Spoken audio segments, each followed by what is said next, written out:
ठीक है, तो find out the average force exerted by the net on the man to stop his fall given the mass of the man is 60 kg and acceleration during his free fall is 10 meter per second square। तो given क्या क्या question में, तो man का initial velocity 0 होगा, वो free fall हो रहा है, नेट पे फॉल कर रहा है, तो हम लोग यहाँ पे कंसीडर करेंगे अगर suppose initial velocity of man, ठीक है, इनिशियल वेलोसिटी ऑफ मैन, इसको हम लोग कंसीडर कर लेते हैं।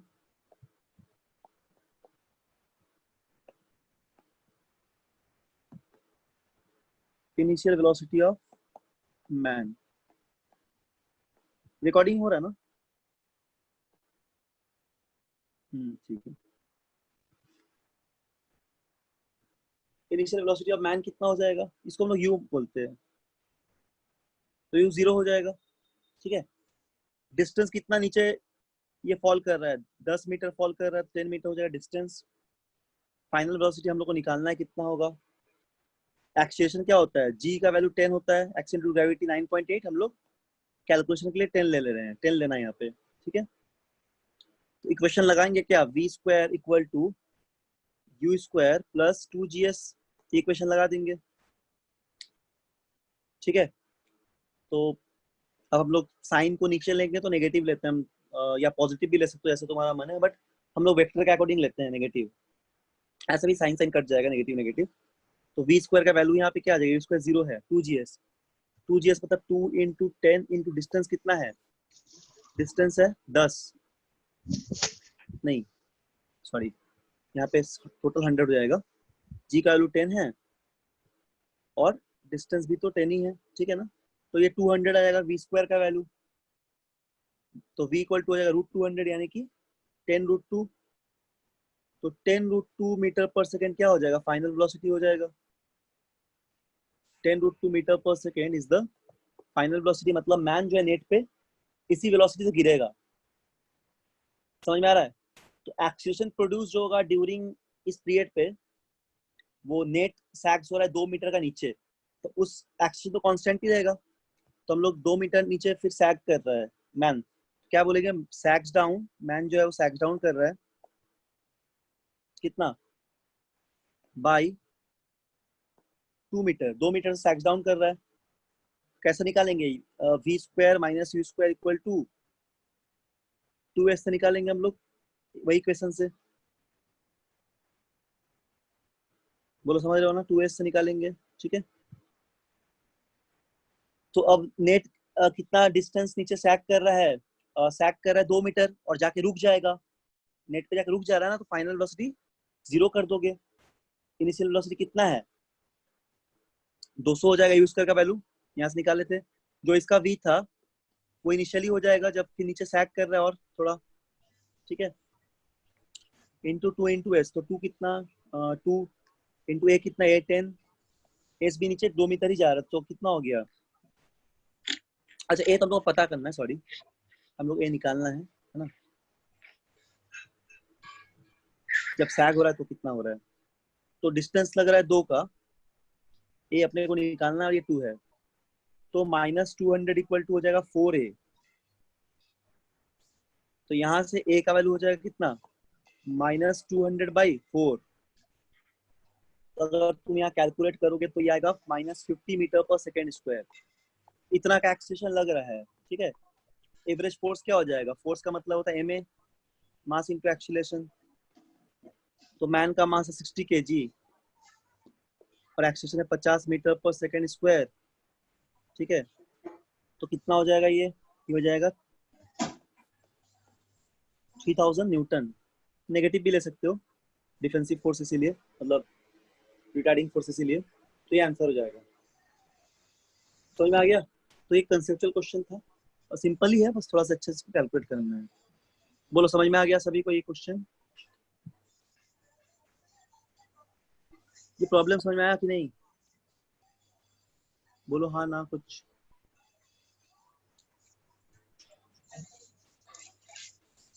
है नहीं आया तो बोलो फिर बता देंगे, यस सर, बता दीजिए। आ गया? बता दीजिए एक बार और। बता दे फिर से। देखो, एक मैन है, वो डायग्राम ऐसे है मान लो। एक मैन जो है यहाँ पे नेट ऐसे लगा हुआ है, देख लो, इनको नहीं समझ में, ऐसा नेट लगा हुआ है मान लो, ठीक है ना, ऐसे नेट लगा हुआ है सर्कस पे, और एक मैन यहाँ से जंप कर रहा है सपोज, ठीक है, मैन जो है वो ऐसे जंप कर रहा है, ठीक है, यहाँ से जंप कर रहा है, तो इनिशियल वेलोसिटी मैन का 0 हो जाएगा।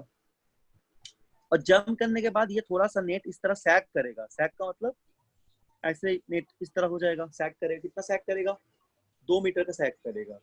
तो पूछा है कितना फोर्स से यहाँ पे रुक जाएगा ये मैन। तो सबसे पहले तो यहाँ तक का हम लोग निकाल लेंगे डिस्टेंस, या फिर यहाँ तक कैसा बोल सकते हैं, यहाँ तक हम लोग वेलोसिटी निकाल लेंगे कि इस यहाँ पे कितना वेलोसिटी था, यहाँ पे कितना वेलोसिटी था वो निकाल लेंगे पहले। इसी वेलोसिटी से नीचे जाएगा, यहाँ पे जाके रुक जाएगा, तो यहाँ का फाइनल वेलोसिटी 0 हो जाएगा। तो यहाँ निकालने के लिए इक्वेशन मोशन यूज किए, v² minus u² equal to 2s use करके यहाँ तक का हम लोग वेलोसिटी निकाल लिए, u0 ले रखे इनिशियल वेलोसिटी, ठीक है, और v² का वैल्यू यहाँ से 200 आ जाएगा। तो इसी 200 से मतलब 10√2 से ये मैन यहाँ पे नीचे सैग करेगा और फाइनली जाके रुक जाएगा। तो इनिशियल कितना हो गया इसके लिए, 10√2 सैग करने के लिए, और फाइनल जाके रुक जा रहा है, 0 हो जा रहा है, ठीक है। तो फिर तुम एक्शन निकाल लो फॉर्मूला लगा के, डिस्टेंस 2 मीटर जा रहा है,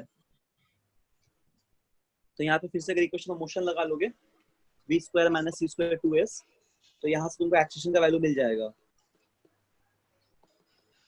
ऐसे लगा के सारे वैल्यू को पुट करके जब a निकालोगे, a आ जाएगा -50 मीटर पर सेकेंड स्क्वायर, ठीक है। तो इसलिए हम लोग फोर्स यहाँ से निकाल सकते हैं। तो सिमिलरली हम लोग का जो फोर्स आ जाएगा वो आएगा -3000 न्यूटन, या फिर सिंपली मैग्नीट्यूड 3000 न्यूटन। बोलो समझ आ गया? Yes sir. ठीक है, चलो ये वाला क्वेश्चन पे ध्यान देना सभी लोग, देखो ध्यान से समझना।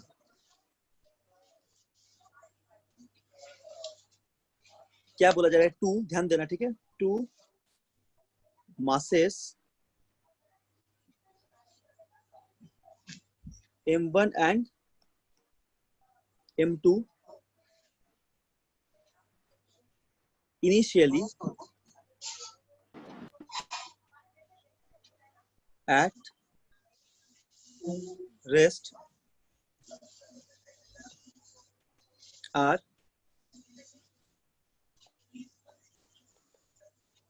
acted upon by constant force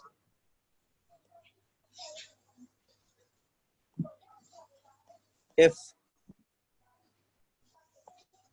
Find the ratio of the distance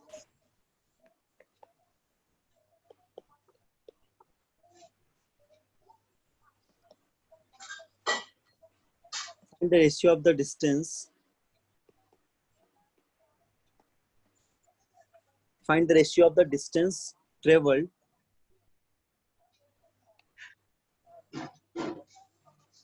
ठीक है, तुम लोग ट्राई कर सकते हो इसको, by them, by the time they attain, by the time they attain,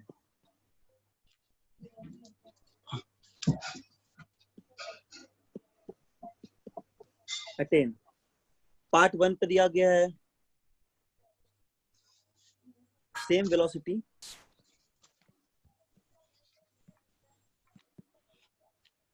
और पार्ट 2 पे दिया गया है सेम मोमेंटम। क्वेश्चन समझ में आ गया क्या बोला है, फिर से बता दे रहे हैं। देखो, दो मास है m1 और m2, इनिशियली दोनों रेस्ट से शुरू हो रहा है, ठीक है, और उस पे कांस्टेंट फोर्स F लग रहा है।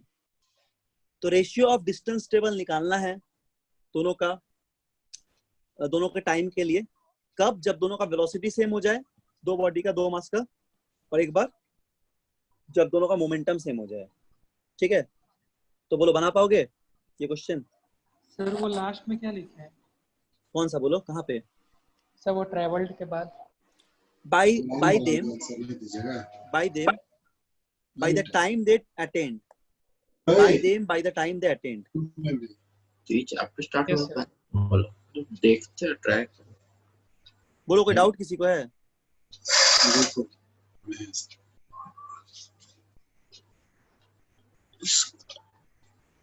बनाओगे कि बना दे? बोलो ट्राई करोगे? किसी का माइक ऑन है क्या?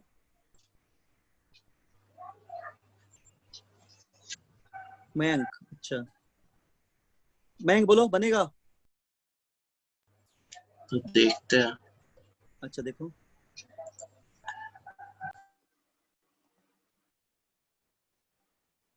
देखो या देख लो, तुम बता दे रहे, सीखो अच्छे से इसको, ठीक? फिर बनाओगे ऐसा क्वेश्चन, देखो बता दे रहे हैं कैसे बनाओगे। तो यहाँ पे देखो क्या दिया है। सबसे पहले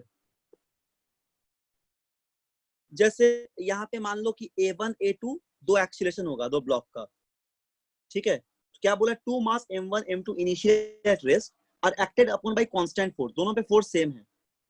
तो अगर एक ब्लॉक का मास को A1 सॉरी एक्सीलरेशन को A1 मानते हैं और दूसरे ब्लॉक के एक्शन को हम लोग A2 मानते हैं, ठीक है? ये किस ब्लॉक का? M1 ब्लॉक का मान लिए एक्सीलरेशन, M2 ब्लॉक का A2 मान लिए, तो फोर्स का मैग्नीट्यूड दोनों में सेम आएगा, यानी कि M1 A1 का प्रोडक्ट और M2 A2 का प्रोडक्ट ये क्या आएगा? सेम आएगा, ठीक है ना? ये सेम आएगा क्योंकि ये क्वेश्चन में गिवन है, ये गिवन है क्वेश्चन में, ये गिवन है। तो यहां से हम लोग ऐसे लिख सकते हैं ना कि A1 बाई A2 ये इक्वल हो जाएगा M2 बाई M1 के, ठीक? यानी कि A का जो वैल्यू है ये यहाँ पे प्रोपोर्शनल दिख रहा है 1 बाई M का। देखो A1 M1 के इनवर्सली प्रोपोर्शनल है, A2 M2 के इनवर्सली प्रोपोर्शनल है, यानी कि A inversely proportional to mass है। यहाँ से ये समझ गए हम लोग। अब डिस्टेंस टेबल का फॉर्मूला क्या होता है?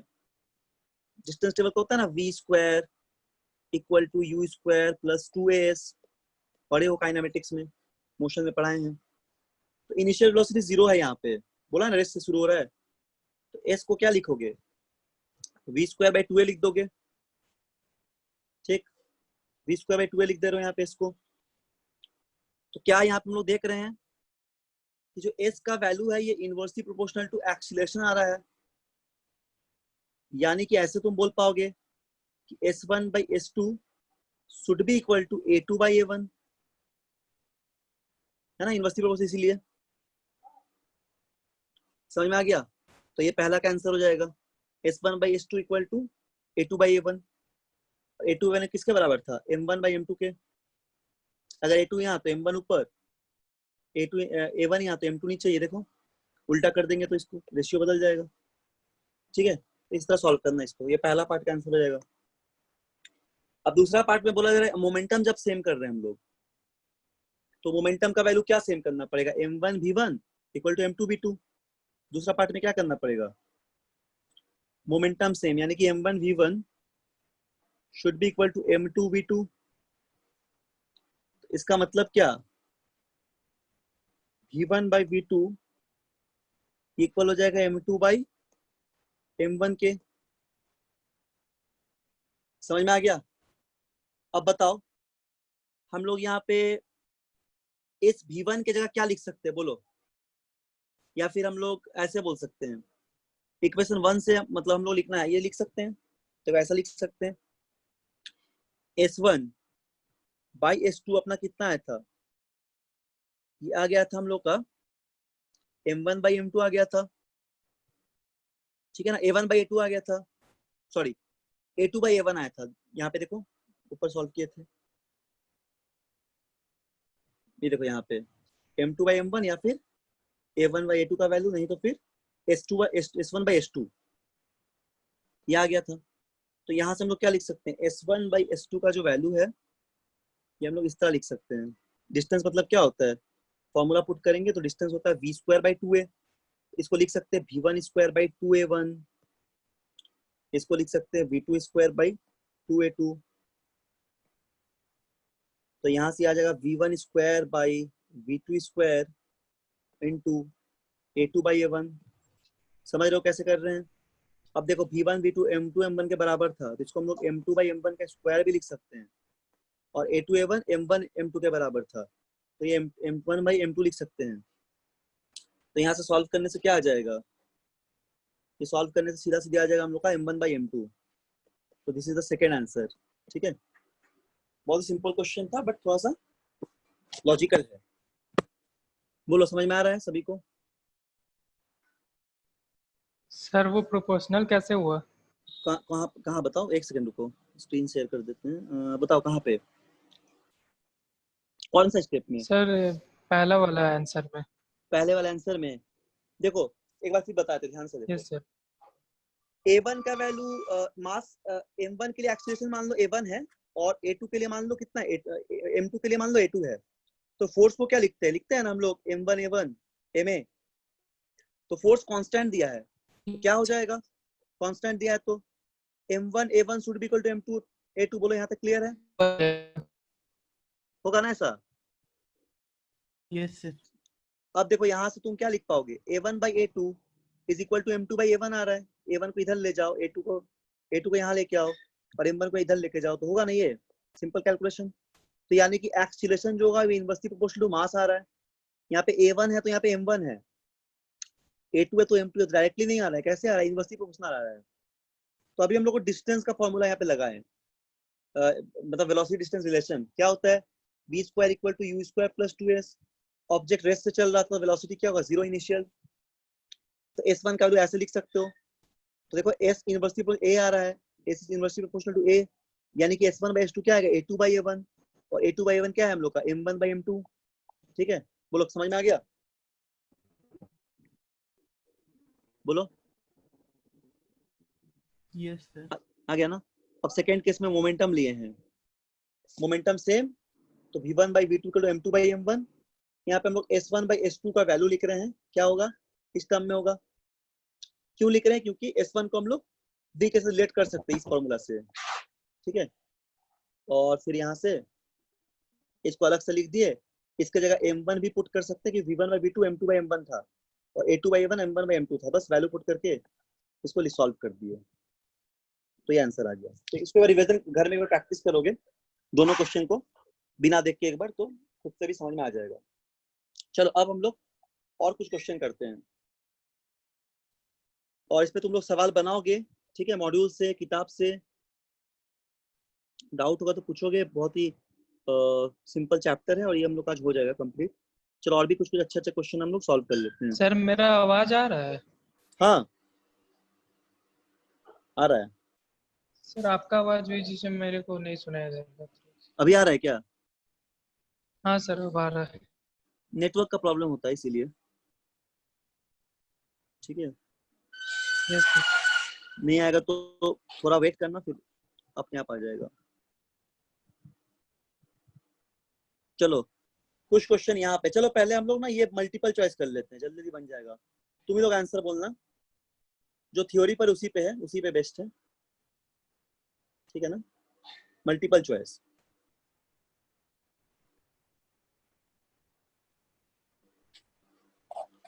चलो हम लोग यहाँ पे सॉल्व करते हैं पहले। कौन सा क्वेश्चन करें हम लोग इसको? चलो पहले मैच द फॉलोइंग करते हैं, ये वाला, उसका न्यूमेरिकल सॉल्व करेंगे फिर। कौन बनाएगा बोलो?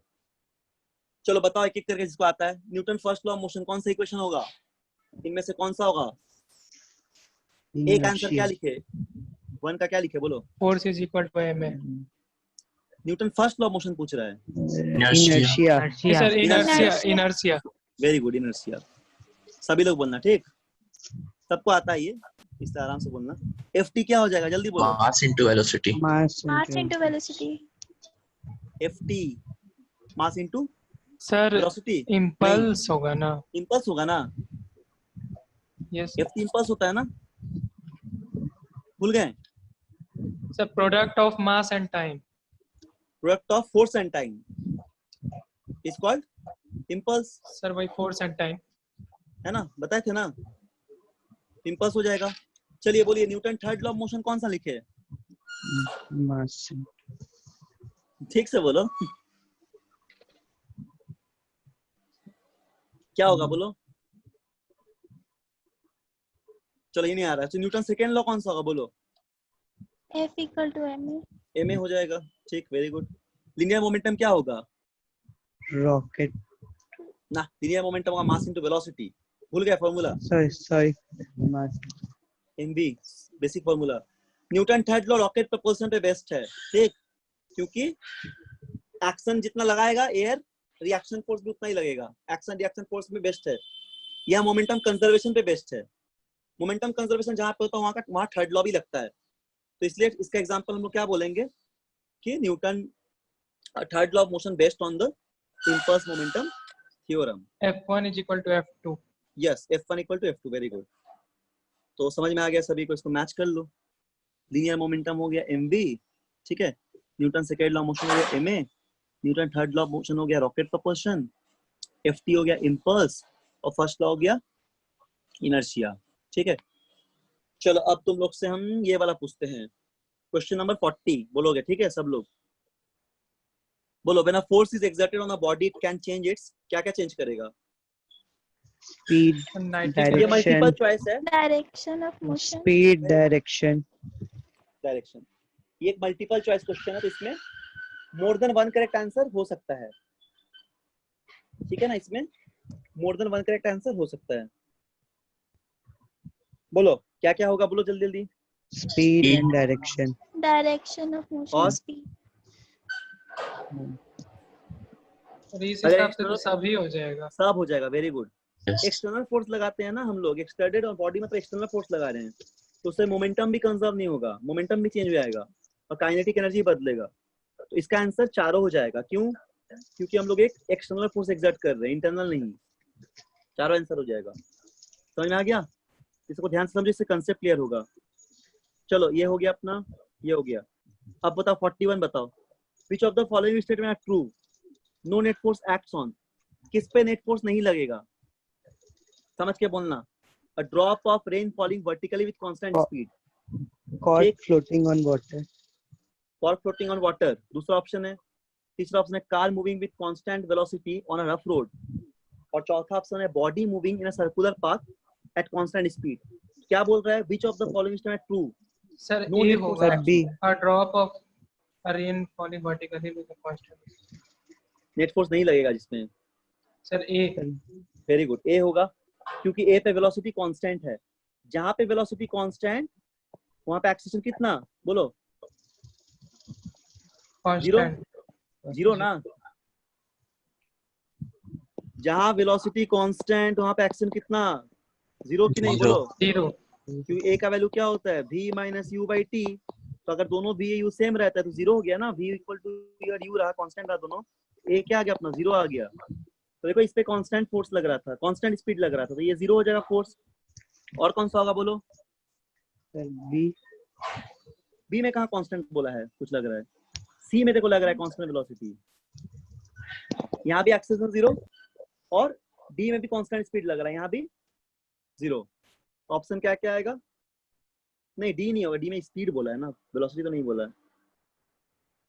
हाँ बी हो जाएगा, बी सही बोले हो, क्योंकि बी में तो फ्लोट कर रहा है, तो फ्लोट कर रहा है लेकिन सर तो वाटर भी तो एक फोर्स लगाएगा। हाँ, तो फ्लोट करना मतलब क्या? जैसे मान लो ये तुम्हारे पास एक ऐसा कुछ कंटेनर है, ये पानी हो गया, यहाँ अगर ये कॉर्क अगर फ्लोट कर रहा है, इसका नीचे एक वेट लगेगा mg और ऊपर लगेगा अप थ्रस्ट, दोनों इक्वल होगा, यानी कि नेट फोर्स जीरो का तभी फ्लोट कर पाएगा, तो ये भी आंसर हो जाएगा, है ना? कब फ्लोट कर पाएगा? वाटर भी एक फोर्स लगेगा अप थ्रस्ट, वो जब सेम होगा वेट के इक्वल, किसका वेट? जो कॉर्क फ्लोट कर उसके वेट के इक्वल, तो तब यहाँ पे भी नेट फोर्स जीरो हो जाएगा अपना, तो यहाँ भी नेट फोर्स जीरो, इस पे भी जीरो, इस पे भी जीरो, तो आंसर क्या होगा अपना, ए, बी और सी। क्या सभी को समझ में आ रहा है? बोलो, कंसेप्ट क्लियर रहेगा ना? Yes. ठीक है, अब तुम लोग बताना आंसर जल्दी जल्दी। चलो 42 का बोलो, और अपने किताब से बनाओगे ये सारा क्वेश्चन इस चैप्टर का आज घर में, ठीक है ना? A to Z क्वेश्चन बनाओ समझ समझ के अच्छे से। बोलो 42 का बोलो जल्दी से। The force exerted by the floor on the elevator on the foot of the person standing there is more than the weight of the person if the elevator is, elevator का मतलब एक लिफ्ट है, तो lift ऐसा lift ऐसा क्या हो रहा है कि यहाँ पे एक पर्सन है लिफ्ट पे, ठीक है, तो पर्सन का वेट कब ज्यादा होगा या कब कम होगा? जब एलिवेटर B. ऊपर जा रहा है या स्लोइंग डाउन हो रहा है? Sir, B. बी होगा, स्पीडिंग अप। और going down and slowing down, इसमें भी हो सकता है गोइंग डाउन में। Sir, तब क्या होगा? going down and speeding up. नहीं, ए और बस यहाँ पे ए और सी ही होगा, क्योंकि force exerted person standing there is more than the weight of the person. तो वेट मोर कब लगता है? जब एलिवेटर नीचे की तरफ जाएगा, है ना, उसी समय क्या होता है? वेट लगता है। हाँ, उस समय मतलब ये स्टैंड एक जगह नहीं रहेगा, जब ये मूव करेगा एलिवेटर तभी जो पर्सन का वेट वैरी करता है। क्यों वैरी करता है? क्योंकि रिलेटिव एक्सेलरेशन का यहाँ पे कंसेप्ट आता है, ठीक है। इस पे हम लोग का आंसर हो जाएगा ये वाला, क्या बोलते हैं, बी नंबर और सी दोनों हो सकते हैं।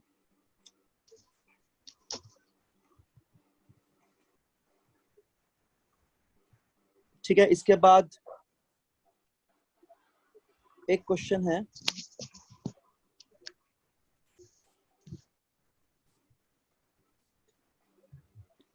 देखो ये वाला बताओ जल्दी से। 43 का Sir, C होगा। ए सर ए भी होगा। ए और कौन सा? C. ए और सी, वेरी गुड। फोर्स को हम लोग mass by F by M भी बोलेंगे एक्सेलरेशन को, और एफ को हम लोग एम भी माइनस यू बाई टी भी लिख, दोनों एक ही बात है, दोनों सब लोग फोर्स को ही डिफाइन किए, है ना। ये तो बताएं क्लास में, ए और सी होगा। ठीक, इधर का बन गया हम लोग का सारा, हम लोग का ये बन गया। अब हम लोग बनाते हैं ये वाला क्वेश्चन, कंप्रीहेंशन। चलो तुम लोग आंसर देना, ये भी बहुत कंसेप्चुअल है। क्या बोला जा रहा है? You are driving a car, तुम एक कार को ड्राइव कर रहे हो, कितने स्पीड से? 60 किलोमीटर पर आवर की स्पीड से। कहाँ पे? स्टेट रोड पे, स्टेट रोड पे, ठीक है। After covering certain distance you notice an elephant on your way, एक एलिफेंट है हम लोग के वे में, तो fearing that the elephant might attack, अब एलिफेंट अटैक कर सकता है। You suddenly apply the brake of your car, ठीक है, though you were 50 metre away from the animal, मतलब एलिफेंट से 50 मीटर अवे है। As a result you slam your face onto the steering wheel. On seeing your car, the elephant disappeared into the jungle from where it was moving to the another place crossing the road. Why did you face slam onto the steering wheel? बोलो। Inertia. Inertia की वजह से, very good. ये होगा first law of motion का example, ये तुम समझ गए हो, है ना। ये first law of motion due to inertia. ये हो रहा है किसकी वजह से? इनर्शिया की वजह से। हम लोग अपने फेस को स्लैम कर रहे हैं स्टीयरिंग व्हील पे ड्यू टू इनर्शिया। क्या भी फर्स्ट लॉ ऑफ मोशन भी लिख सकते हैं, ठीक है। What decides the inertia of your car? क्या डिसाइड करेगा? Sir, mass. Mass of the car, very good. Car का मास डिसाइड करेगा कितना इनर्शिया है, ठीक है। 35 का, will there be any change in the linear momentum of the car when you apply the brake? Yes definitely change होगा, क्योंकि car रुक गया तो फाइनल कुछ मोमेंटम अटेंड कर रहा था, अब रुक गया तो मोमेंटम सडनली चेंज हो जाएगा। Momentum will 37 decrease. Decrease, very good. अब 37 का बताओ, which law of Newton enable you to find the retarding force? कौन सा लॉ? रिटार्डिंग फोर्स कौन सा लॉ बता देगा? Sir, first law. First law कैसे बताएगा? सेकंड लो सेकंड लॉ ना, फोर्स का क्वांटिटी सेकंड लॉ बताता है ना। Retarding force F equal to ma आएगा Yes, यहाँ sir. पे, बोलो, यस Second ठीक है। law. Second law. 38 का बताओ, suppose your car hit the elephant with a force of 1000 newton, ठीक, how much will be force applied by the elephant on your car? 1000 1000 ही होगा। कौन सा law? Third law. Third law. Third law.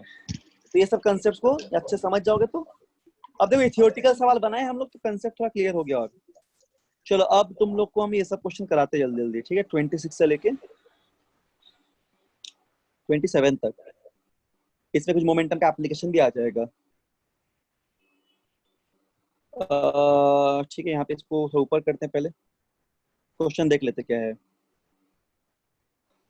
Question में बोला 650 kg rocket to be speeded up from 440 meter per second to 520 meter per second in outer space. If the thrust of the engine is 12 Newton, thrust का मतलब force होता है। For how long must the engine be fired? देखो ये सब question बहुत अच्छा है, थोड़ा सा अच्छे लेवल का प्रॉब्लम है। तो इसे अगर बना लोगे तो नॉर्मल किताब का बन जाएगा, मतलब एनसीईआरटी में या फिर साइड बुक में जो भी रहता है वो सब बन जाएगा। ठीक है, तो क्या क्या दिया है देखो ध्यान से। हम लोग सॉल्व करें 26। मास बोला गया है 650 kg, ठीक है। स्पीड बोला जा रहा है कितना, पहले initial speed 400 metre per second, और स्पीड अप हो जाए कितना से 500। सिंपल क्वेश्चन है, मीटर पर सेकेंड से, ठीक है। तो पूछा है टाइम, तो हम लोग टाइम जानते क्या होता है, momentum change mv minus mv1 this should be equal to impulse. क्या लगा दिए, मोमेंटम इंपल्स थ्योरम। यहाँ से टाइम अपने पास आ जाएगा, m कॉमन ले लिए, v2 माइनस v1 बाई कितना, बाई फोर्स f, ठीक है। तो यहां से क्या आ जाएगा, मास दिया हुआ है 650, v2 दिया है कितना 520, v2 520 दिया हुआ है ना, 500 ले लिए सॉरी 520, और ये दिया है 400, फोर्स दिया हुआ है 1200। बस सॉल्व कर दो, टाइम निकल जाएगा। कितना टाइम आएगा, 650 इंटू 50 बाई 1200 सेकेंड, यानी कि हम लोग आ जाएगा 43.2 सेकेंड। ये आंसर हो जाएगा, ठीक है ना, ये आंसर हो जाएगा। समझ में आ गया। चलो अब अगला सवाल देखते हैं। Question number 27। क्या बोला है, to calculate recoil velocity of gun we use m1 v1 equal to m2 v2। उसमें मोमेंटम कंजर्व रहता है, ठीक है, with 1 for gun and 2 for bullet. If the gun is fixed so that it can not recoil, then v1 equal to 0, therefore v2 equal to 0. Does the mean the bullet also does not move? इसका मतलब पूछा है। तो recoil velocity का मतलब क्या होता है कि गन जो होता है, जब हम लोग बुलेट को फायर करते हैं, देखो हम यहाँ तो रिकॉइल वेलोसिटी बता देते हैं पहले क्या होता है। इस क्वेश्चन को बताने से पहले सर मूव तो करेगा क्योंकि पीछे तो फोर्स अभी भी लग रहा है। हाँ देखते हैं मूव करेगा कि नहीं। ठीक, देखो रिकॉइल वेलोसिटी मतलब क्या होता है, मान लो कि एक ऐसा कोई गन हो गया, ठीक है,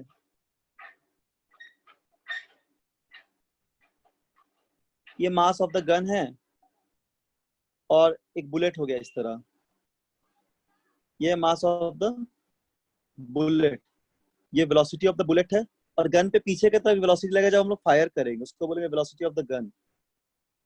तो शुरुआत में जब फायर नहीं करोगे उस समय मोमेंटम जीरो रहेगा, जब सिस्टम फायर नहीं कर रहे हो, यानी कि इनिशियल मोमेंटम जो पूरे सिस्टम का रहता है वो जीरो रहेगा, और कंजर्वेशन मोमेंटम लगता है क्योंकि यहाँ पे कोई एक्सटर्नल फोर्स तो नहीं लगा रहे हम लोग, तो इनिशियल मोमेंटम फाइनल मोमेंटम के बराबर आएगा, ठीक है। तो इनिशियल मोमेंटम जीरो होता है, फाइनल मोमेंटम होगा mass of the gun into velocity of the gun plus mass of the bullet into velocity of the bullet.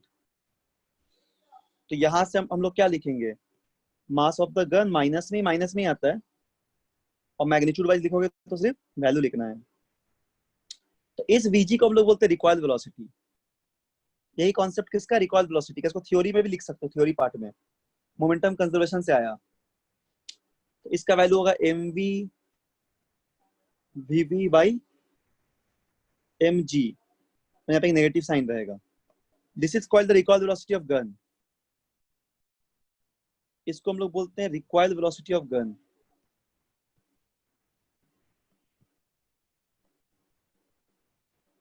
ठीक है ना। इसको थ्योरी पार्ट में भी लिख लेना, मतलब याद रखना इतना चीज को, स्कूल में आता है लिखने के लिए एग्जांपल में कि what do you mean by recoil velocity of the gun, तो बोलना when bullet is fired by the gun is always move backward with some velocity which is called recoil velocity of the gun. So as per the conservation momentum we know initial momentum should be equal to final momentum, इसको derive करके लिख लेना। ठीक है, ये marks 2-3 marks में पूछा जाता है स्कूल में भी, स्कूल के एग्जाम्स में। तो इसी को हम लोग बोलते हैं रिकॉइल वेलोसिटी। अब इस सवाल में ये नहीं दिया है कि रिकॉइल हो रहा है। अब देखो क्या बोला गया, क्वेश्चन पढ़ो ध्यान से, 27 नंबर का 27। To calculate the required velocity हम लोग इसी फॉर्मूला को यूज कर रहे हैं, मैग्नीट्यूड को लिया है यहाँ पे सिर्फ, m1 v1 equal to m2 v2 या mg vg equal to mb vb। If the gun is fixed, gun fixed है तो रिकॉइल नहीं करेगा, यानी कि v1 का वैल्यू 0 हो जाएगा, vg का वैल्यू 0 हो जाएगा, तो v2 भी 0 होगा। इसका मतलब क्या, does this mean the bullet also does not move, क्या बुलेट मूव नहीं करेगा? क्या लगता है बोलो, बुलेट मूव करना चाहिए कि नहीं?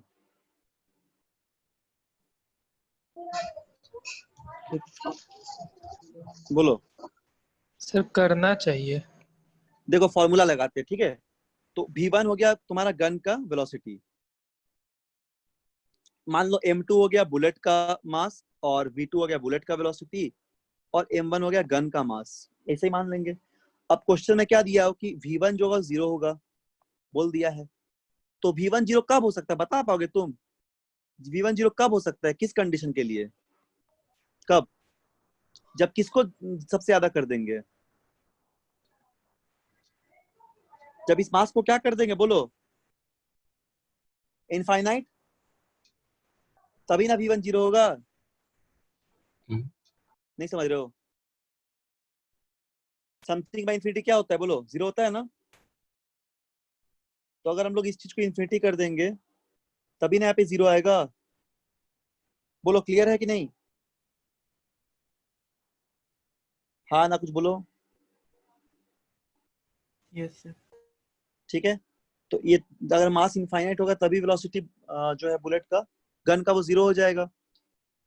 इसका मतलब क्या है कि gun is fixed, the earth itself gets recoiled, मतलब कुछ तो नेग्लिजिबल इफेक्ट हो रहा है, तो पार्ट ऑफ द गन को हम लोग क्या करेंगे, कैलकुलेट करना पड़ेगा।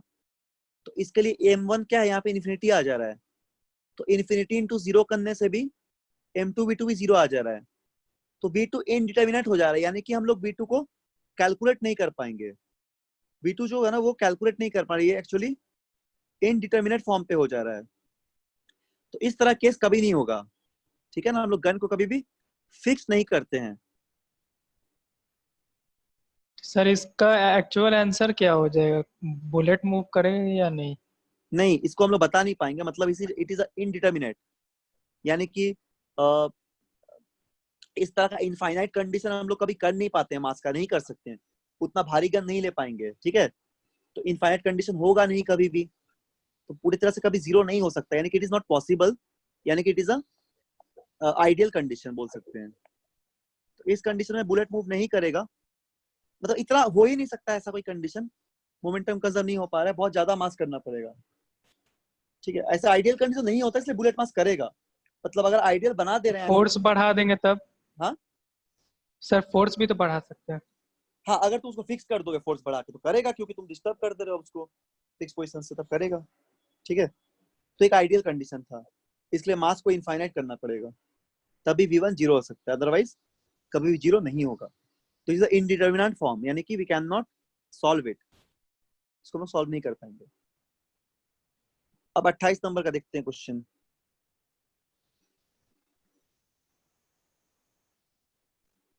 ये वाला बोलो तुम लोग।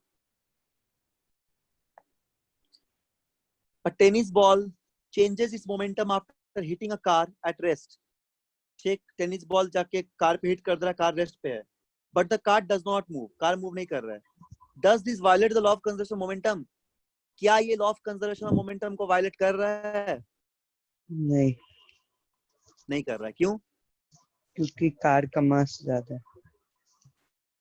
कार का मास ज्यादा। और कोई answer? Surface area. Surface area, ठीक। और कुछ? हाँ, मास ऐसा बोला, ऐसे भी बोल सकते हो मास ज्यादा से अच्छा टर्म है। तुम ये बोल पाओगे कि कार का कांटेक्ट अच्छा है सरफेस के साथ, यानी कि कार अगर रुका हुआ है तो कार फ्रिक्शनल फोर्स कार पे लगा हुआ है जिसको कार को रेस्ट पे रखा है, तो तब भी मोमेंटम कंजर्व होगा। ठीक है, कार मूव नहीं करेगा तो मोमेंटम कंजर्वेशन के प्रिंसिपल को वायलेट नहीं करेगा ये। Tennis ball changes momentum after hitting a car rest but car does not move. Does this violate law of conservation? No, it does not violate the law of conservation of momentum. Momentum is always conserved. ऐसे बोल सकते हो the frictional force can keep the car at rest, or car is very heavy as car is much heavier as compared to the tennis ball. ठीक है, तो यहाँ पे बोल सकते हैं कि मोमेंटम कंजर्व होगा, मोमेंटम कंजर्व होगा। ठीक है, कभी भी इस प्रिंसिपल को वायलेट नहीं करेगा, कंजर्व होगा। 29 का बोलो। It is difficult to catch a cricket ball than to catch a tennis ball, why? ये तो बताए थे क्लास में भी। मास ज्यादा। हाँ, जो बॉल हेवी है उसका मोमेंटम ज्यादा होगा। ठीक है, 30 का बताओ। ये सब हो गया हम लोग का, जल्दी जल्दी 30 का बोलो। 2 billiard ball each of mass 0.05 kg moving in opposite direction with speed 6 meter per second collide and rebound with the same speed. What is the impulse imparted to each ball due to the other? चलो बनाओ, तो इसको बनाओ तुम लोग। Direction rebound opposite मतलब? Rebound मतलब ऐसे टकरा के वापस जा रहा है इस तरह। ठीक है, तो डायरेक्शन को नेगेटिव कर देना, यानी जब v1 ये आ रहा था, अगर टकरा के वापस जाएगा इसको माइनस v1 लेना। ठीक है, रिबाउंड के टाइम में। चलो बनाओ, तो आंसर बताओ तो क्या होगा। इस क्वेश्चन को तुम लोग करो, 30 नंबर क्वेश्चन को। चलो बनाओ। 2 billiard ball each of mass, 2 billiard ball दिखाओ, डायग्राम बनाओ, दोनों आ रहा है ऑपोजिट डायरेक्शन पे, दोनों का वेलोसिटी दिखा दो, कोलाइड कर रहा है। तो एक ऐसे आएगा अगर, तो एक ऐसा आएगा, मतलब एक पॉजिटिव डायरेक्शन की तरफ है, एक नेगेटिव की तरफ है। फिर जब जाएगा तो एक पॉजिटिव एक नेगेटिव, देख लोगे क्या कौन सा हो जा रहा है। चेंज मोमेंटम निकालो, वही इंपल्स के बराबर होगा। चलो बनाओ इसको जल्दी, 30 नंबर।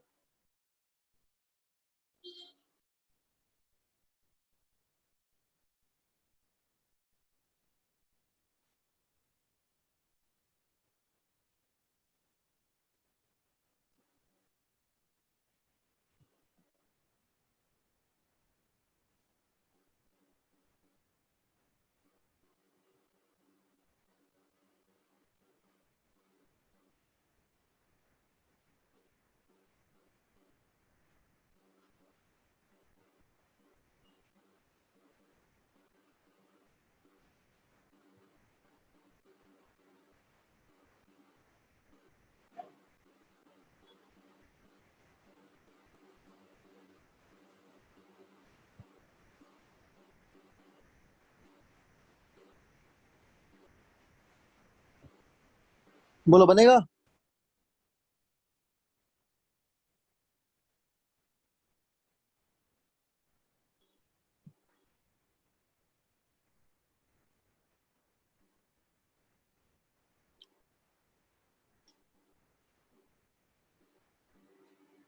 बन जाएगा मयंक, पुष्कर?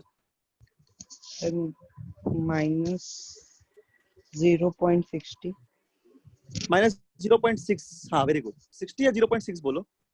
0.60 मतलब 0.6 ही होता है। हाँ वेरी गुड, बिल्कुल सही आंसर है। ठीक, देखो पुष्कर बनाया है, बाकी लोग भी देख लो कैसे बनेगा, बाकी लोग भी बना ही लोगे।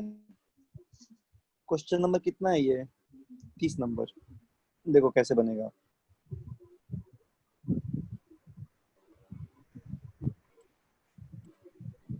ठीक है ना, तो क्या निकालना है हम लोग को? मास ऑफ बिलियर्ड बॉल दे दिया है, कितना? 0.05 kg। ठीक है, अब वेलोसिटी ऑफ बिफोर कोलिजन, तो जब कोलिजन कर रहा है उसके पहले का वेलोसिटी को v1 मान लिए। क्या पूछता? मोमेंटम वाला क्वेश्चन आया था, उसी तरह वेलोसिटी बिफोर कोलिजन ले रहे हैं।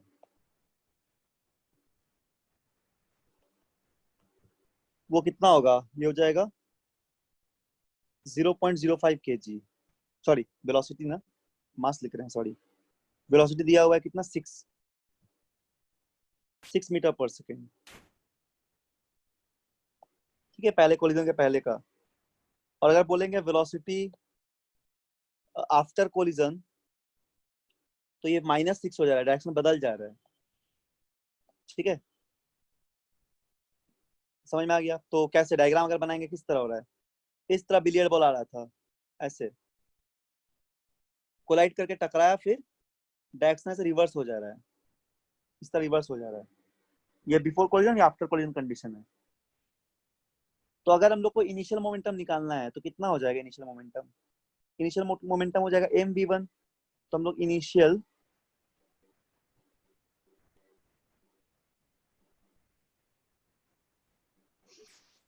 मोमेंटम निकाल रहे हैं which is equal to mv1, जो क्या आ जाएगा 0.05 इंटू 6 0.3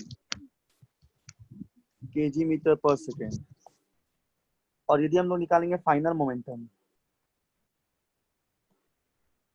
mv2 आ जाएगा 0.05 इंटू -6, जो कि आएगा -0.3 kg मीटर पर सेकेंड। ठीक है, तो इम्पल्स मतलब चेंज इन मोमेंटम। तो बस चेंज इन मोमेंटम निकालो यहाँ पे। इम्पल्स का मतलब क्या होता है? Change in momentum. तो इम्पल्स अगर कैलकुलेट करना है तो आज घर में इस तरह क्वेश्चन प्रैक्टिस करोगे। ठीक है, इस पूरे चैप्टर का जो भी क्वेश्चन है 1 घंटा 2 घंटा बैठोगे, सारा बन जाएगा A to Z। तो उसको पूरा बनाओगे घर में बैठ के। kg मीटर पर सेकेंड होता है यूनिट इसका, kg मीटर पर सेकेंड, और -0.3, तो आंसर आएगा -0.6 kg metre per second. It is our answer, ये आंसर हो जाएगा। ठीक है, चलो आगे देखते हैं।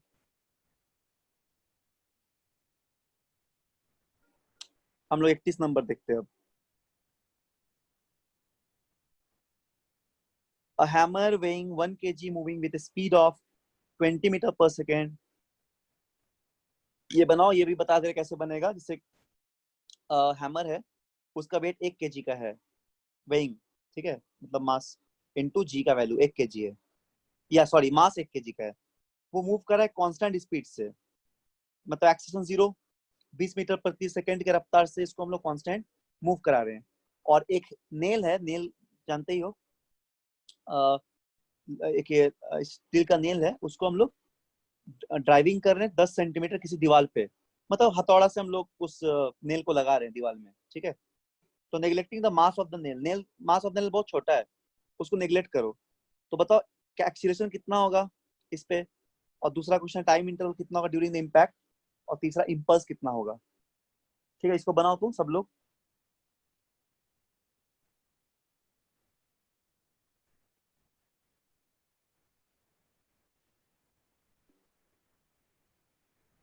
Thirty 31 number. ये कांस्टेंट स्पीड बोला है ना, वेलोसिटी नहीं बोला है, तो एक्सेलरेशन 0 नहीं होगा। ठीक है, एक स्पीड से मूव करता जा रहा है, तो b का वैल्यू दिया हुआ है, मतलब ये कांस्टेंट। इसको ट्राई करो। क्या निकालना है हम लोग को? पहले रिटार्डेशन निकालना है। ठीक, तो कब तक हम लोग हैमर को ये करेंगे, प्रेस करेंगे, मतलब हिट करेंगे, जब तक कि पूरी तरह से नेल अंदर तरफ ना चले जाए। टाइम निकालना, इम्पल्स निकालना है, मास ऑफ द नेल को नेग्लेक्ट करना है। ठीक है, चलो इसको बनाओ। नहीं बनेगा तो हम बता देंगे, बट ट्राई करो।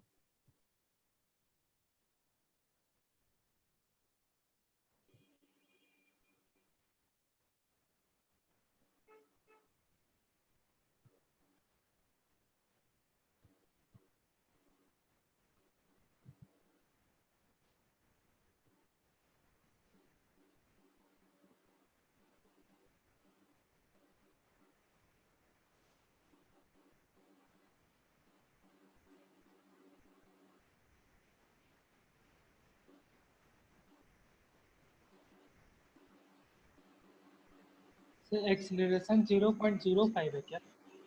एक्सीलरेशन नहीं, 2000 है, -2000। टाइम है 0.01 और इम्पल्स होगा 20। 2000 मीटर पर सेकंड स्क्वायर।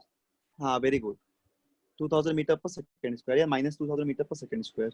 ठीक, सही बनाए। टाइम बताइए कितना होगा, टाइम निकालो, टाइम निकालो सभी लोग, और इम्पल्स निकालो।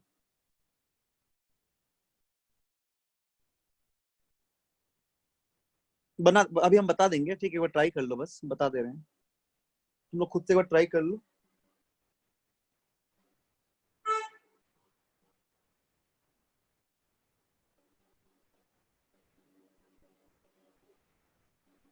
Sir impulse -20। Very good, impulse -20 kg metre per second या फिर न्यूटन सेकेंड। ठीक बनाए हैं, ठीक है।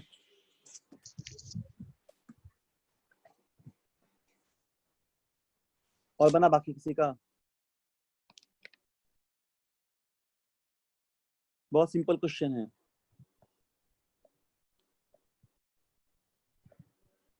Sir time 0.01। हाँ वेरी गुड, टाइम 0.01। देखो जिनका नहीं बना,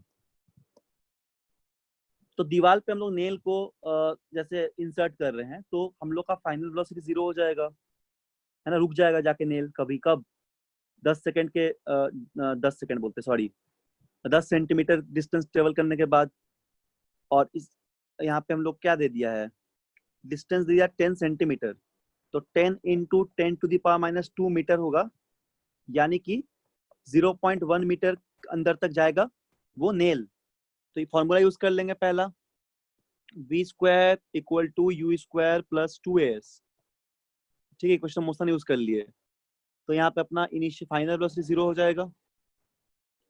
तो u² का वैल्यू कितना आ जाएगा, u² का वैल्यू हम लोग को दिया हुआ था, स्पीड कितना दिया था बताओ तो, u का वैल्यू जल्दी से।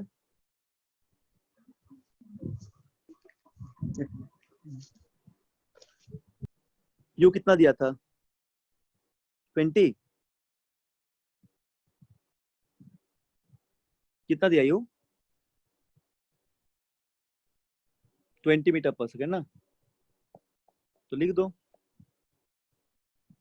u के जगह रख दो 20 मीटर पर सेकेंड, 20 का स्क्वायर प्लस 2 इंटू ए हम लोग को निकालना है, एस कितना है 0.1, बस सॉल्व कर लो इसको, हो जाएगा -400 divide by 2 into 0.1 equal to A. So A equal to, इसको हटाओगे तो यहाँ पे 0 एक ऐड हो जाएगा, और ये काटोगे तो 2000 बचेगा, तो 2000 हो जाएगा मीटर पर सेकेंड स्क्वायर। ठीक है, रिटार्डेशन आ जाएगा। सेकेंड पार्ट पे टाइम निकालना है, तो v = u + at यूज कर लो।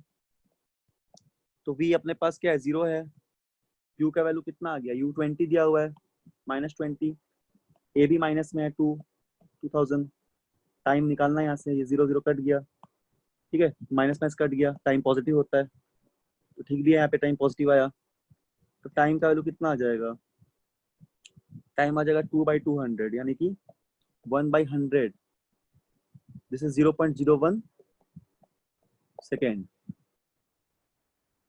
अब तीसरा निकालना है, थर्ड क्वेश्चन। थर्ड में क्या बोला गया है, इम्पल्स निकालिए, चेंज मोमेंटम निकालो। क्या होता है, मास इनटू वेलोसिटी। तो मास तो दिया हुआ है ना, मास कितना दिया हुआ है, मास बोलो तो कितना दिया हुआ है हैमर का, 1 kg। 1 kg। यस। अच्छा 1 kg ना, और फाइनल ये v - u हो जाएगा, फाइनल वेलोसिटी 0, इनिशियल में माइनस मतलब -20 हो जाएगा ना, हाँ -20 न्यूटन सेकेंड, ये आंसर होगा, या kg मीटर पर सेकेंड, ऐसे लिख सकते हैं, ये थर्ड आंसर हो जाएगा। ठीक है, चलो अब एक और क्वेश्चन बनाओ जल्दी से, उसके बाद थोड़ा सा एप्लीकेशन बता देंगे।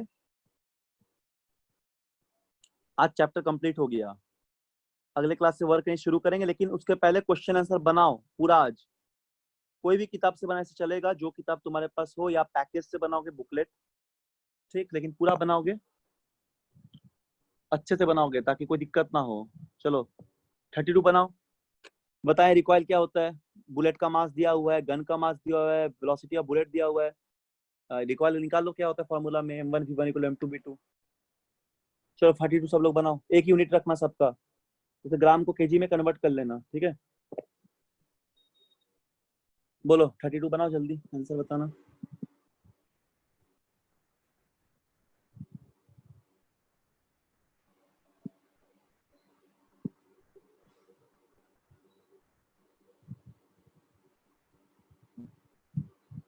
ये पीडीएफ सर से ले लेना, पीडीएफ भेज देंगे।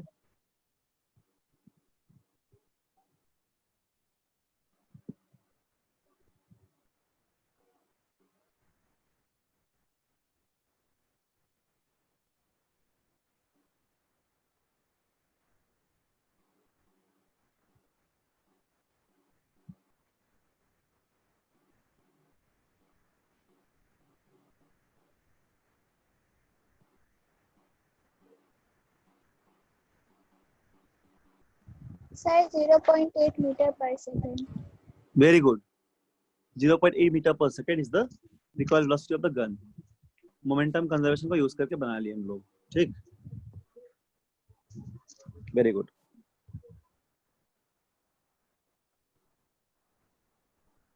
तो ये हम लोग का था क्वेश्चन नंबर 33।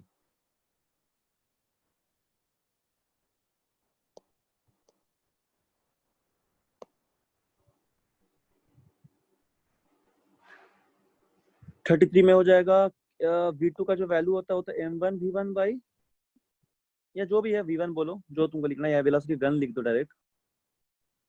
तो वेलोसिटी ऑफ गन क्या होगा? वेलोसिटी ऑफ गन हो जाएगा mass of the bullet into velocity of the bullet by mass of the gun, और यहाँ पे नेगेटिव का साइन सब दिया हुआ है। तो मास ऑफ द गन दिया हुआ है कितना? 10 ग्राम, तो 10 इंटू 10⁻³ कर दो। वेलोसिटी ऑफ गन बोलो तो क्या दिया हुआ है जल्दी? 400 meter. 400, ठीक। 400 मीटर पर second. Mass of the gun बोलो तो कितना है जल्दी से? ये तो हमको फिर स्क्रीन के ऊपर 5 kg 5000. 5000 केजी। सर 5 kg तो इसको कन्वर्ट कर सकते हैं। 5000 ग्राम। ग्राम में क्यों कन्वर्ट करेंगे? इसको तो ग्राम में केजी में कर ही दिए हैं, तो इसको 5 ही रहने दो, है ना। इसको 5 ही रहने दो, इसको कर ही दिए हैं। तो 2 हो गया, या ग्राम में करना है तो ग्राम में भी कर सकते हो, इसको तो ग्राम ही में रहने देना। ये 2 हो गया, ठीक है। तो कितना हो गया? 800 इंटू 10⁻³। इसका मतलब होता है 0.8 होगा, minus 0.8 metre per second is the recoil velocity of the gun, ठीक। तो हम लोग हर तरह क्वेश्चन प्रैक्टिस कर लिए हैं। अब तुम लोग का काम है अच्छे से चैप्टर को कंप्लीट करना, कहीं भी डाउट नहीं रखना, और घर पे इस तरह का सवाल को प्रैक्टिस करना। चलो हम एक टॉपिक बताए थे, रिकॉइल तो बता दिए हैं, उसी को थ्योरी में लिखना। बस एक चीज बच गया, इसको बोलते हैं हम लोग एप्लीकेशन ऑफ मोमेंटम में, कहता है रॉकेट प्रपल्शन, ठीक है। इस चीज को हम बता देते हैं, बहुत ही सिंपल है, बहुत सिंपल है ये हम लोग देखते हैं पहले क्या होता है। देखो कोई भी जब रॉकेट को हम लोग, है ना, रॉकेट को जब हम लोग या रॉकेट प्रपल्शन करते हैं ना, तो उस समय भी मोमेंटम कंजर्व होता है। कैसे कंजर्व होता है हम बता रहे हैं। तो ये है, इसको बोलते हैं एप्लीकेशन ऑफ मोमेंटम कंजर्वेशन, ठीक है। Application of conservation of momentum. पहला वही होता है रिकॉइल वेलोसिटी ऑफ गन, जो हम लोग पढ़ लिए, बहुत सिंपल था। इसका डेफिनेशन वगैरह पूछ सकता है, इसका डेरिवेशन पूछता है, तो लिख सकते हो अच्छे से, ठीक है, मोमेंटम के एग्जांपल में, कंजर्वेशन में। दूसरा होता है रॉकेट प्रपल्शन।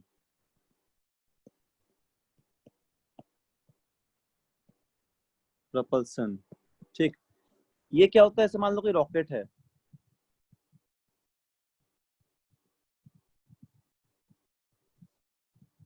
ऐसा कोई रॉकेट है, इसका खुद का मास है और एक वेलोसिटी है v। यहाँ पे ऐसे फ्यूल बर्न करते रहता है, ठीक है। तो जब ये कुछ देर किसी टाइम पे, मान लो ये टाइम t पे है यहाँ पे, जब ये फायर हो गया है, ठीक है, तो उस समय ये फ्यूल बर्न करना शुरू करता है, तो इसका मास घटते रहता है। ये D M minus D M हो जाएगा, डी एम मास घट गया, और वेलोसिटी बढ़ते रहेगा, v इक्वल टू dv हो गया। ठीक है, तो मास उस समय क्या हो गया, घट गया, किस टाइम पे, t प्लस डेल्टा टी के टाइम पे। तो इस पे भी मोमेंटम कंजर्व रखता है। क्या होता है शुरुआत में जब रॉकेट रेस्ट पे रहता है तो मोमेंटम जीरो रहेगा, वेलोसिटी भी जीरो और मास भी बर्न नहीं कर रहा है। फाइनली क्या हो जाएगा कि जब ये रॉकेट चला जाएगा बहुत ऊपर, इसका पूरा फ्यूल बर्न कर जाएगा। तो पूरा फ्यूल बर्न कर जाएगा तो उस समय ये कंपार्टमेंट अलग हो जाएगा, तो मास पूरी तरह से मान लो जीरो हो गया। तो इसमें भी क्या रहता है, मोमेंटम कंजर्व रहेगा। तो इस कंडीशन में भी इनिशियल मोमेंटम जो रहेगा ना रॉकेट का, वो फाइनल मोमेंटम दोनों कंजर्व रहेगा। ठीक है, इसका थ्योरी किताब में लिखा रहेगा, तो एक बार रीडिंग कर सकते हो। नोट्स टाइप का नहीं लिखा है इस पे, थ्योरी रीडिंग कर सकते हो एक बार। ठीक है, तो एक एग्जांपल रॉकेट प्रोपल्शन का भी आता है लिखने के लिए 1-2 नंबर पे।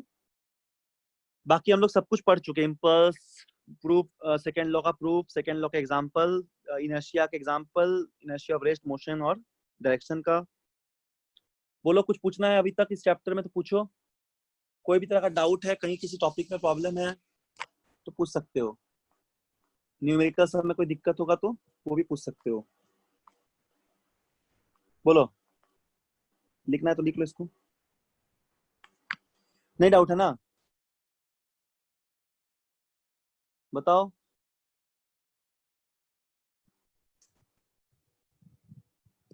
बोलो कुछ डाउट है क्या अभी तक?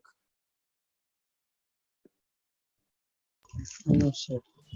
नहीं है, ठीक है। आज पढ़ो अच्छे से, 1-2 दिन में पढ़ो, इसका न्यूमेरिकल बनाओ। होमवर्क में इसका न्यूमेरिकल दे रहे हैं। इस चैप्टर का अच्छे से जितना भी न्यूमेरिकल्स है बुक में 1 घंटा में हो जाएगा, 1 से 2 आवर में। 1-2 घंटा बैठोगे पूरा हो जाएगा। ठीक है, इसका न्यूमेरिकल कंप्लीट करो, या फिर पैकेज से बना सकते हैं, जो मॉड्यूल है उससे ही बना सकते हैं। पूरा फोर्स का, एक्सेलरेशन का सारा क्वेश्चन सॉल्व करो। जहाँ भी डाउट होगा पूछना। तो अगला क्लास सर में हम लोग क्लास 9 में फ्री बॉडी डायग्राम का यूज कर सकते हैं? कर सकते हैं। एडिट बैच में पढ़ाए हैं, तुम लोग को पढ़ना है क्या? नहीं सर, मतलब पूछ रहे हैं। कर सकते हैं, हम एडिट में पढ़ाए हैं, लेकिन तुम लोगों को नहीं बताएं क्योंकि हमको लगा पहले सिलेबस की चीज को पढ़ा देते जल्दी से। अगर बोलोगे तो हम फ्री बॉडी डायग्राम सिखा देंगे अगले क्लास में। नहीं सर, पहले ये सब करवा दीजिए। हाँ, इसलिए बोल रहे हैं, वो कर सकते हैं, कोई दिक्कत नहीं है। ठीक है, तो पहले 9 का सिलेबस को पूरा पढ़ा देते हैं। फ्री बॉडी डायग्राम बहुत सिंपल है, उसको बताएंगे तो हो जाएगा तुरंत। ठीक है, तो पहले ये सब करा देते हैं। 9 का तुम्हारा टॉपिक सब कुछ अच्छे से कवर हो जाए, और फिर कुछ यस एक्स्ट्रा सर। टॉपिक पूछना होगा तो पूछ लेना, कभी भी पूछ सकते हो, या एडिट बैच में क्लास कर लेना किसी दिन। अगर टाइम मैच नहीं कर रहा है तो उसमें भी कर लेना क्लास, उसमें वीडियो सब बताए हैं। तो जहां से मन हो क्लास कर सकते हो, और पूछना होगा तो कुछ भी पूछ सकते हो। ठीक है, फ्री बॉडी डायग्राम भी पूछोगे तो हम बता देंगे। तो ठीक है, अगला क्लास में हम लोग वर्क एजी पावर शुरू करेंगे। तुम लोग का ये 3 चैप्टर, 2 चैप्टर पूरी तरह से हो गया, तीसरा चैप्टर शुरू होगा। 2 चैप्टर कोई भी तरह का डाउट मत रखना, ग्राफिकल प्रॉब्लम, काइनेमेटिक्स का प्रॉब्लम, लॉज ऑफ मोशन का क्वेश्चंस, कोई भी किताब उठा के पूरा सवाल बनाओ A to Z, एक भी मत छोड़ना। ठीक है, जितना किताब क्वेश्चन में है वो पूरा A to Z क्वेश्चन को सॉल्व करना है। इतना कर लोगे तो कंसेप्ट क्लियर रहेगा, एग्जाम के टाइम में कोई दिक्कत नहीं होगा, पढ़ना नहीं पड़ेगा फिर। अभी से पढ़ लोगे तो पूरा प्रिपरेशन रहेगा। ठीक है, तो चलो आज यहीं पे हम लोग क्लोज करते हैं। यहाँ तक पूरा बना के आना, हम पूछेंगे अगले क्लास में, मतलब नेक्स्ट क्लास में कि बनाए हैं कि नहीं। उस दिन हम लोग वर्क एनर्जी पावर भी शुरू करेंगे।